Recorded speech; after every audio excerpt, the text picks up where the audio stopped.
Tara, and today I have a ridiculously massive haul. A few of these things I've talked about recently, so I won't go into too much detail with those, but in total, I'm going to share with you 25 new fragrances today. Yeah, I said 25. So that's a lot, and I'm gonna go through them pretty quickly since I do have so many to cover.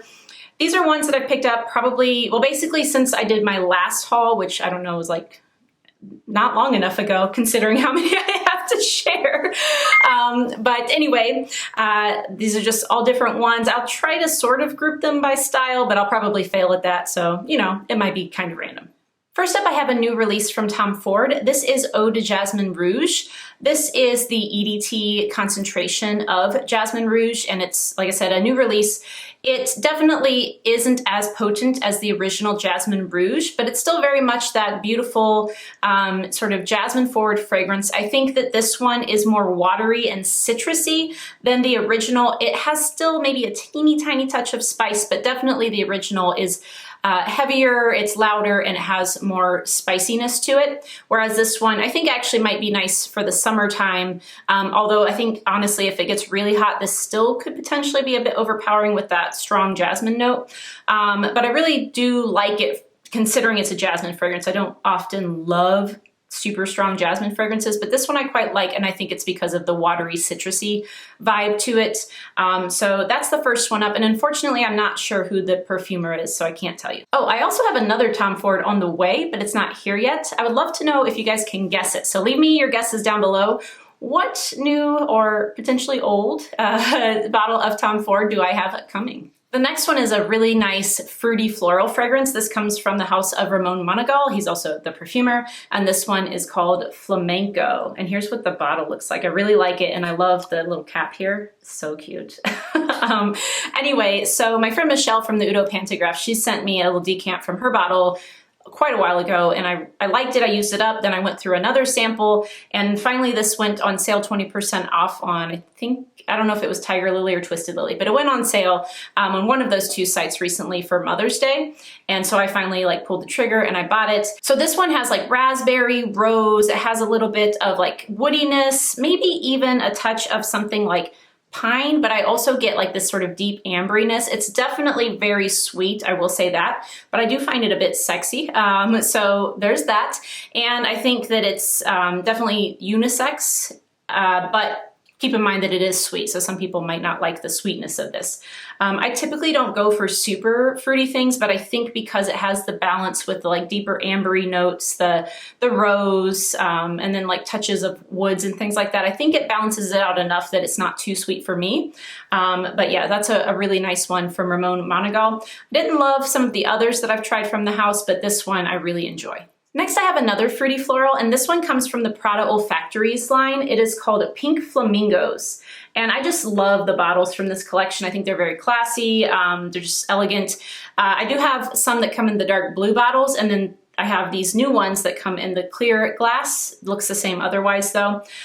Pink Flamingos though, it is a fruity floral. It definitely has like red fruits to me, like I think it's cherry that's in here, maybe raspberry again, but definitely some red fruits. I don't know, it could be other fruits as well, but I feel like that's kind of what I pull from this. And then a big dose of iris, which I love, so I'm really happy about that. I think there are also some other florals, but I'm not exactly sure what.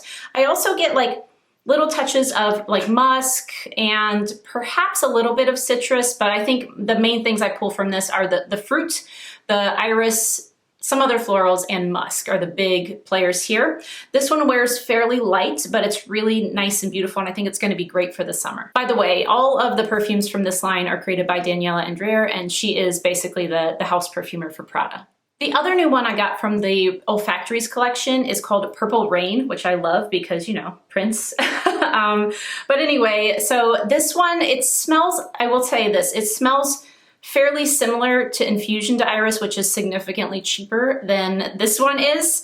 There are some slight differences, but if I were to like go back and actually sample this first, I might not buy it because it is similar enough to Infusion Darius that I probably don't need both. However, it's still an incredibly beautiful iris fragrance. Now, what I would say is that I think I get a bit more vetiver from this one. There's also probably a little bit of citrus, maybe some musk in here and some woods. But the main difference I notice is that perhaps it's a bit more like vetivery woody than Infusion Darius is. But if you like that one, you would definitely like this one. I just don't know that you should have, or that you need both, I should say. You can have whatever you want. But I don't know that you need both since they are fairly similar. Still, beautiful iris. Prada does iris, or well, I should say Daniela and Dior does iris very, very well. And this is just another example of that. All right, let's continue with some other iris fragrances. As I'm sure you probably know if you watch my videos, I really love iris. And another new one that I picked up is this one from Christian Louboutin. This is called Loubirouge, and I sampled pretty much I think all of the fragrances from this line. And this was definitely my favorite. It was the only one that I would consider buying a full bottle of. Now, I did not pay full retail for this. Somebody online actually was selling theirs because they got it as a gift and didn't love it. So I got it for a significant discount, which was really motivating and why I bought it. I do think the bottle's pretty cool. I'm not going to say it's classy, but I like it. It's very heavy, like insanely heavy. And this one is iris, cardamom, and vanilla, but it smells like a woody sort of iris to me. In fact, if you've ever smelled Van Cleef & Arpels Bois d'Iris, I think it's very similar to that. It also has similarities to Dior's Bois d'Argent, which I also have, but yeah, so it is, again, something that might be a bit redundant with some other things that I have. However, I really like it in the bottle. You know, it kind of got me. So it's in my collection now, and I do love the way it smells. And the performance wasn't bad. It's fairly, like, I would say moderate, like 6-7 hours. So, you know, again, I think you're paying for the packaging, but if you like that style of fragrance and you really want a bottle from this collection, I think this is the one to go with. Oh, and by the way, this was created by Marie Salamagne, or however you say her last name. Please let me know if you know how to say her last name. But she does some amazing work, so again, probably why this ended up being my favorite. The other iris fragrance I picked up recently is from the house of Teo Cabanel, and it is called Ooh La La. I love the name. And this like packaging is supposed to be like environmentally friendly. I'm all about that. I think it's just, you know, nice and classy. Totally fine with that. The fragrance itself is like, mostly I get hazelnut, the iris, of course, or I think it's maybe orris, you know, sort of, I mean, it's all orris, but you know, it's more of the sort of like the orris buttery or rooty kind of orris smell to it as opposed to the more floral kind of iris. I also get a bit of, I think it's tonka that's in here, a bit of musk, a bit of woods. I do believe that this was supposed to have, I think it's supposed to have tobacco in it if I remember correctly, but that I might be mistaken. I don't honestly pick that up very much though, but I love it. I love that hazelnut, like, you know, the nutty combo with the buttery orris. Oh, it's so good. This is definitely my favorite from the house. I did try every single one of them recently, and this one and then the next one are the two that I like the most, but this is my absolute favorite. I keep forgetting to say the perfumers. This one was created by Patrice Reviard. The other one that I picked up from Teo Cabanel was created by Cecile Zarokian. She's amazing. Like, I love a lot of her perfumes, but this one is Café Cabanel. And I think this might be kind of their most popular one. It's a gourmand, of course. I mean, I shouldn't say of course, but you would assume with the name Café Cabanel that it would be.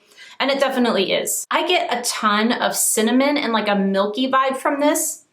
I also get tonka for sure. So mostly those are the three main notes that I pull from this. It kind of smells like if you had like a latte or something like that with a touch of cinnamon in it, maybe, you know, some sort of other spices. There is a bit of woodiness in the dry down, and it also has like a slight almondy vibe. Maybe it's made with almond milk. I don't think that's what's listed, but you know what I mean? Like, you get kind of that almondy kind of vibe. It's probably heliotrope, to be honest, because a lot of times heliotrope smells a bit almondy to me. But yeah, and I'm sure there's probably vanilla in here too, because most gourmands have vanilla. But that's kind of what it smells like to me, is like a, you know, a latte with cinnamon, maybe some other spices, which kind of the tonka would add. And then, like I said, maybe it's made with a steamed almond milk in this case, because I do get slight touches of that as well. Maybe some sweetness, like I said, vanilla, who knows what else, but really nice. It's not my favorite gourmand by any means, but like I said, out of the, like, I don't know, 14 fragrances or so that they have, this was my second favorite, so I do really enjoy it. Next, I have a very affordable fragrance. This is Kiehl's Original Musk. It's been around for quite some time. I think I picked it up for about $40 at Ulta. But this one definitely is a very musky kind of fragrance. Mostly clean, but there's a little bit of dirtiness to it, which I like. I like it. I like the dirtiness in moderation when it comes to my perfumes. But it also has definitely some florals. I think Ylang Ylang I can pick up distinctly. But there are other florals there as well. Maybe lily, I'm not positive on that, but it seems like there's more than just ylang ylang going on. I think there's a bit of tonka, patchouli, maybe some other notes as well, probably, but mostly I get that musk, and it is a bit attractive. And so I think that this would be a nice one, again, for women or men. Most of these that I've talked about, if not really all of them, can be unisex, but I think this might smell really nice on a guy as well.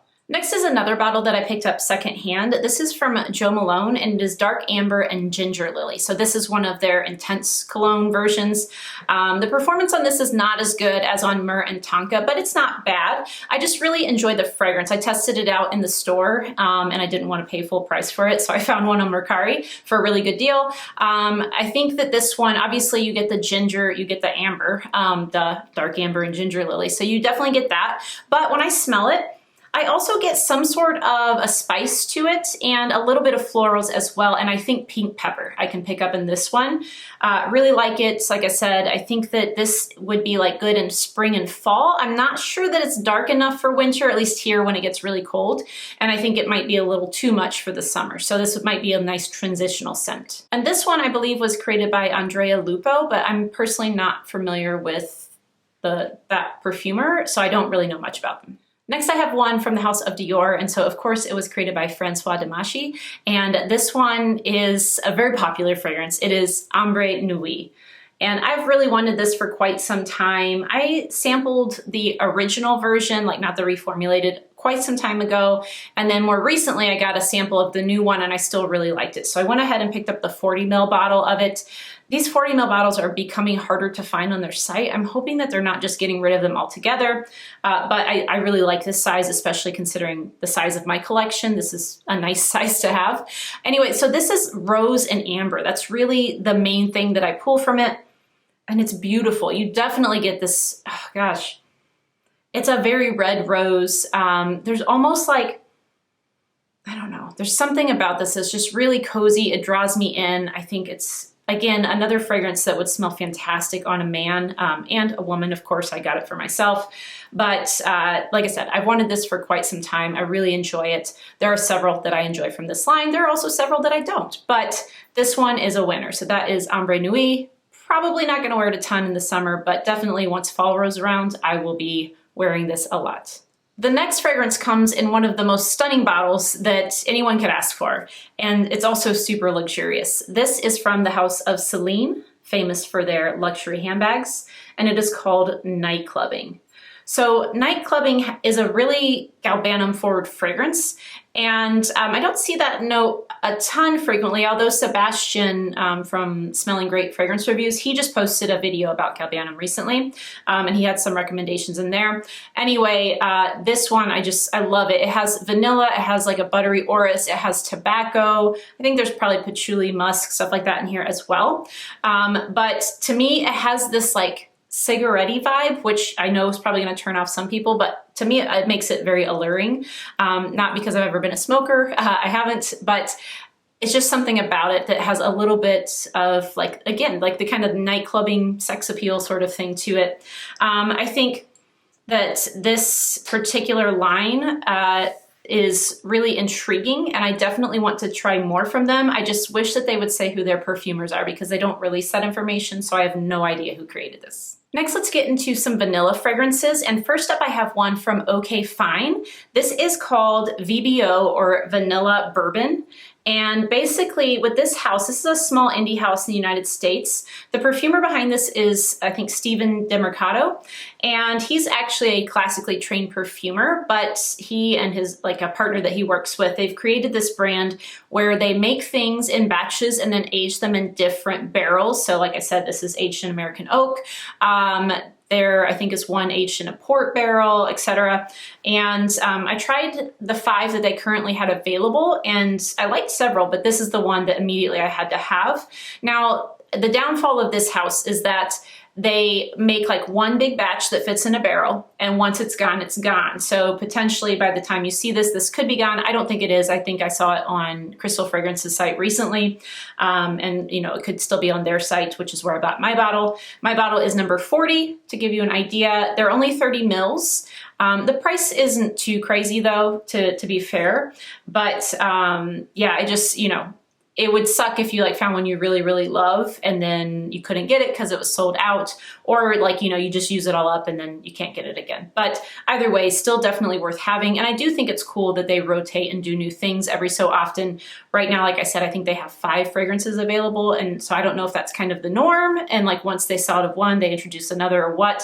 But I like that it's not so overwhelming as some houses are, that you can really kind of focus and get to know the fragrances and decide which is for you. So again, this is called Vanilla Bourbon. So it is a little bit boozy, it's a bit woody, and it's vanillic, and I love it. You know, I love vanilla fragrances, and I think this one has a richness to it that I really enjoy. So that is a great fragrance from OK Fine.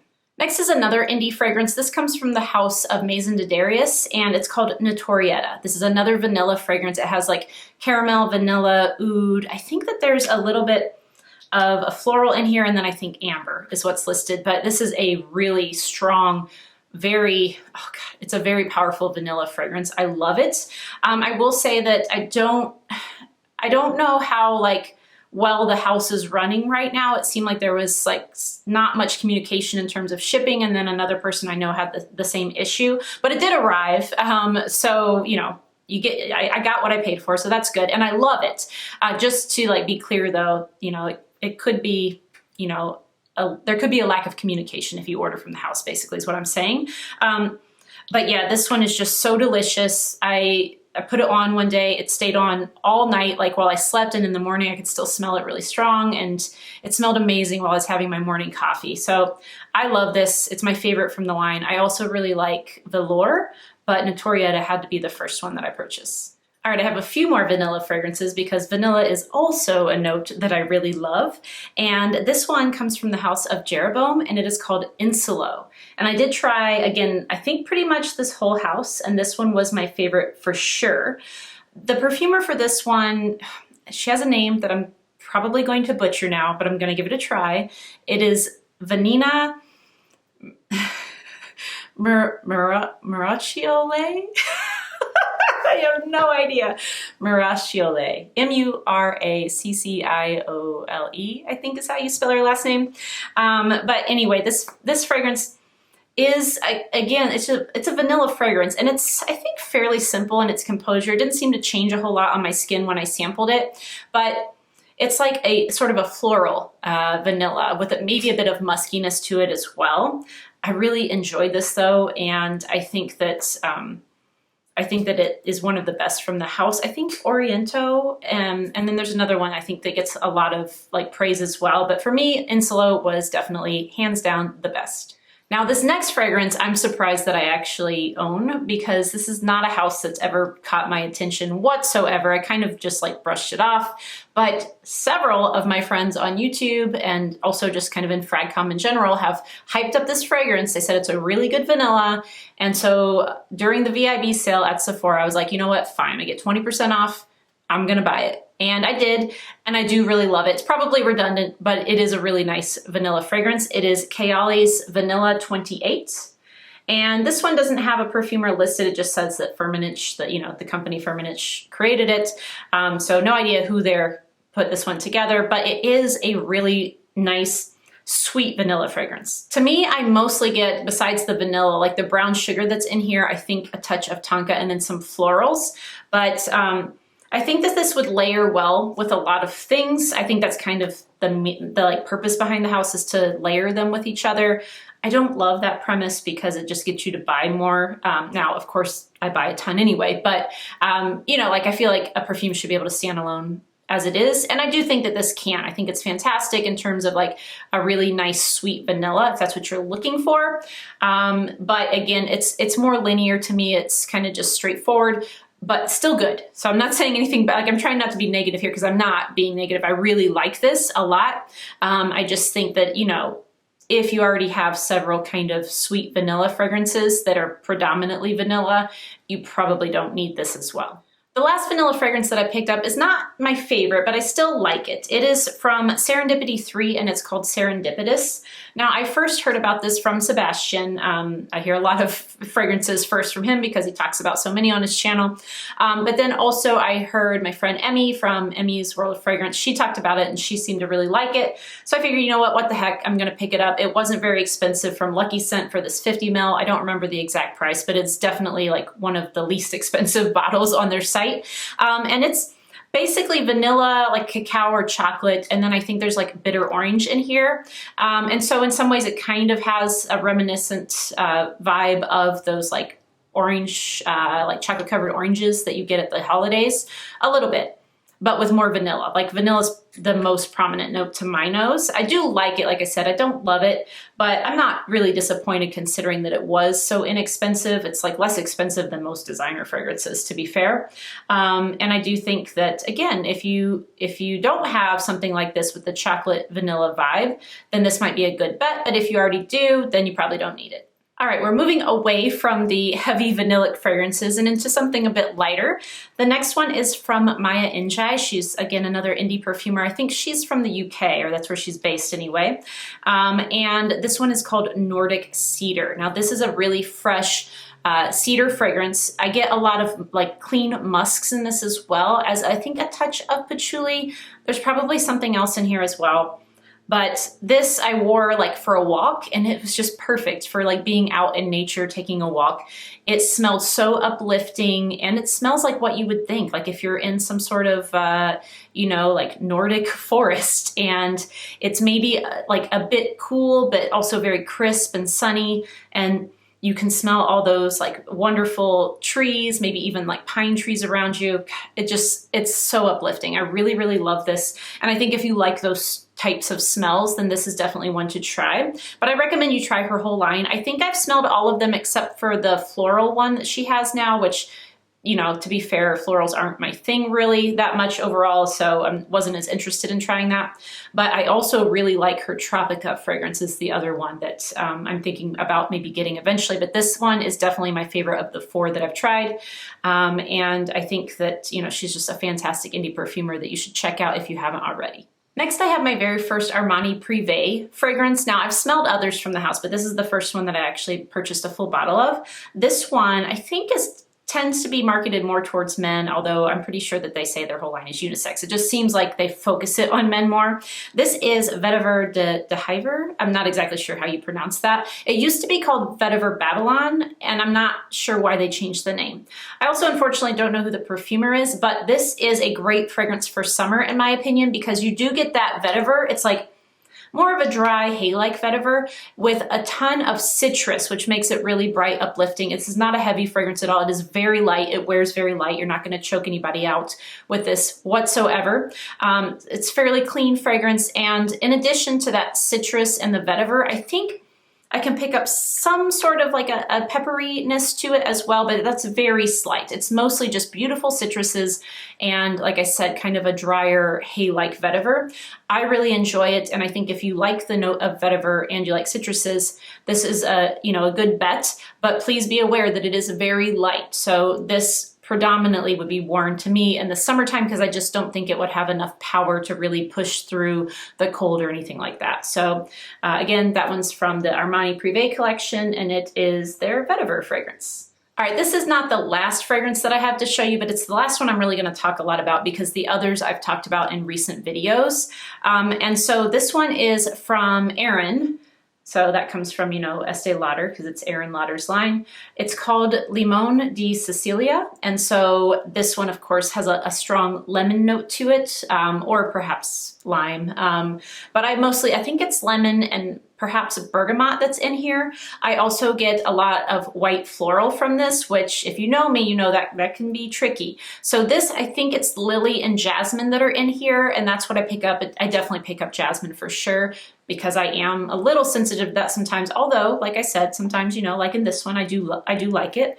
But this one, the opening is so stunning with the citrus. I adore the opening, but then the dry down, it definitely goes more white floral, and I don't love the dry down. I don't hate it. I need to test it a little bit more. I don't think that it's giving me headaches, but I'm not 100% sure on that. And I'm worried that like in the heat in the summertime, which is when I predominantly wear this, I think there's a possibility it could give me a headache. So I'm gonna play with this some more, but in general, I do think it's a very beautiful fragrance, and the opening is just amazing with that stunning like sparkling citrus in there. And I just wish that it wasn't so heavy in the dry down. I wish that citrus stayed around longer, and that the white florals were toned down a bit, or maybe there was something added. There could be other florals in here, but really I mostly just get the citrus and white florals. I'm not sure who created this one, but I was able, luckily, to get it for a little bit more than half off. So at least there's that. I would not recommend paying full price for this, by the way. I just don't think that the fragrance itself, but especially with like the performance, I don't think it's worth full price.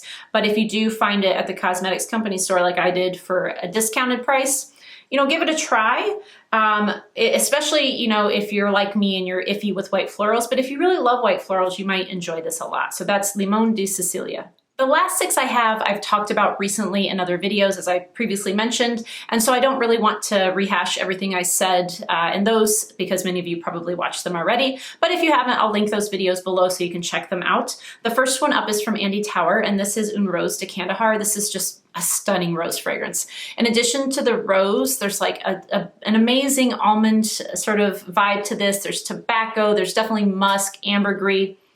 There's an apricot-y sort of fruity note in here, and it's just like I said before, ethereal. I love it. It's fantastic, amazing, unique rose fragrance, and it lasts all day long. So that's Une Rose de Kandahar from Andy Tower. I also have one from Essential Parfums. This is Rose Magnetic, which was created by Sophie Labbe, and this one is this watery rose, lychee, woody kind of scent. It's fantastic. If you like Stella by Stella McCartney, this is in a similar vein, and so I think you would like it. And as I mentioned before, I really love what this house is doing. So that's the second one. And then the last 4 are, of course, the new Jo Malones that I picked up. So I got Elderflower Cordial cologne, which smells a bit like Saint Germain, one of my favorite liqueurs. There is Blackberry and Bay cologne. This one's been around, you know, like this is just in different packaging, but it's kind of the staple fragrance from the collection. A lot of people are probably familiar with that one. There's the Orange Peel cologne, which definitely leans masculine, and somebody commented on my last video that this does indeed have lavender, as I suspected. I don't think I saw that online anywhere it's saying, but that's what it smelled like to me. They said it has lavender and I think clary sage in here in addition to the orange notes, which is why it leans a bit masculine. I like it, but some other people said they ended up taking it back because it was just too masculine for them, but I do really like this one. And then finally, Tangy Rhubarb, which is the lightest in terms of performance, but I really like the way it smells. And I think, you know, the name kind of conveys what it smells like. It is a tangy rhubarb scent. Really nice, not overly bitter or sharp or anything, but those are the 4 that I got from Jo Malone. All right, so that is my ridiculously massive haul. Now I want to hear from you guys. What have you picked up recently? Leave me comments. What would you recommend? What are you blown away by? Maybe you've tried some of these. I'd love to hear your thoughts on those as well. But otherwise, I hope you guys are having a great week. Oh, and as I'm putting this video together, it seems possible that I will hit 5,000 subscribers relatively soon. And so I think for that, I want to do a Q&A video with a giveaway. And I've had some things that I've been squirreling away for the giveaway for a little while now. So I've definitely been planning on that, but I feel like maybe it's getting close enough to start planning a Q&A video for when I do hit 5,000 subscribers. So if you have questions for me, you can leave those below. I'll probably actually post like a community post and maybe like an Instagram post too, asking for questions. But if you already have some in mind, leave them below and I will do my best to answer them. Thanks for watching. I hope you enjoyed this video, so please give it a thumbs up. Consider subscribing if you haven't already. Don't forget to hit the notification bell, and I'll see you all next time. Bye.